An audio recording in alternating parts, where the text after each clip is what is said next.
അസ്സലാമു അലൈക്കും വറഹ്മത്തുള്ളാഹി വബറകാതുഹു. പിതൃവ്യനായ അബൂ ത്വാലിബിന് ഒരു സഹായമാകട്ടെ എന്ന് കരുതിയാണ് തിരുനബി തങ്ങൾ അലി റളിയല്ലാഹു അൻഹുവിനെ ഏറ്റെടുക്കുന്നതും ഖദീജ ബീവിയുടെ കരങ്ങളിലെത്തിക്കുന്നതും. അവർ സ്വന്തം മക്കളോട് ചേർത്ത് യാതൊരു ഭാവഭേദവുമില്ലാതെ അലി റളിയല്ലാഹു അൻഹുവിനോട് പെരുമാറി.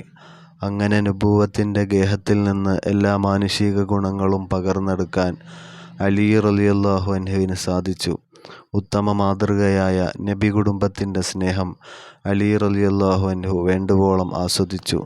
ഹിജ്റയുടെ രാവിൽ സംഭവിച്ചതെന്നത് മറന്നിട്ടില്ലല്ലോ. തിരുദൂതരുടെ ജീവനെടുക്കാനായി വീട് വളഞ്ഞ ശത്രുവിനെ പേടിക്കാതെ തിരുനബിയുടെ വിരിപ്പിൽ കിടക്കാൻ ധൈര്യം കാണിച്ചത് അലിയാണ്. ബദറിലെ ധീരതയും ഉഹദിലെ ഉറച്ച ചുവടുകളും നിങ്ങൾക്ക് ഓർമ്മയുണ്ടാകുമല്ലോ. ഖൈബറിൻ്റെ നായകനായ അലി റളിയല്ലാഹു അൻഹു ഖദീജ ബീവിയുടെ പോറ്റുമകനാണ്. ഖദീജ ബീവിയുടെ സഹോദരപുത്രൻ സുബൈർ ബിനു അവ്വാമിനെ 2-ാം വയസ്സിൽ പിതാവ് മരിക്കുമ്പോൾ മാതാവ് സഫിയ ബീവിയിൽ നിന്ന് ഏറ്റെടുത്ത് വളർത്തിയതും ഖദീജ ബീവിയാണ്. തൻ്റെ മക്കളിലൊരുവനായി സുബൈറിനെയും പരിപാലിച്ചു. ഇസ്ലാമിക ചരിത്രത്തിലെ 4-ാമത്തെ മുസ്ലിമാണ് അദ്ദേഹം.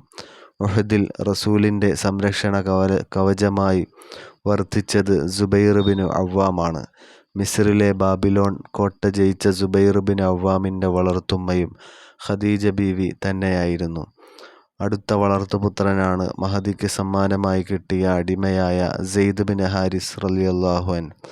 ആ കുഞ്ഞിനെ ഒരു പോറലുമേൽക്കാതെ മഹദി പോറ്റി വളർത്തി. യഥാർത്ഥത്തിൽ കൽബ് ഗോത്രത്തിൽ ബനു അമ്ർ വിഭാഗത്തിൽപ്പെട്ടവനാണ് സെയ്ദ് ബിൻ ഹാരിസ് റളിയല്ലാഹു അൻഹു.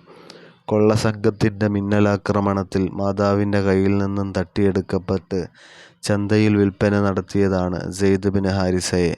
പല കൈകൾ മാറി എന്നിട്ടാണ് പൊന്നുമ്മ ഖദീജയുടെ അടുത്തെത്തുന്നത്. സ്നേഹം ചൊരിയുന്ന പ്രവാചകരുടെയും പൊന്നുമ്മയായി മാറിയ ഖദീജ ബീവിയുടെയും സ്നേഹലാളനത്തിൽ സ്വന്തം പെറ്റുമ്മയെയും കുടുംബത്തിനെയും മറന്നുപോയി സെയ്ദ്.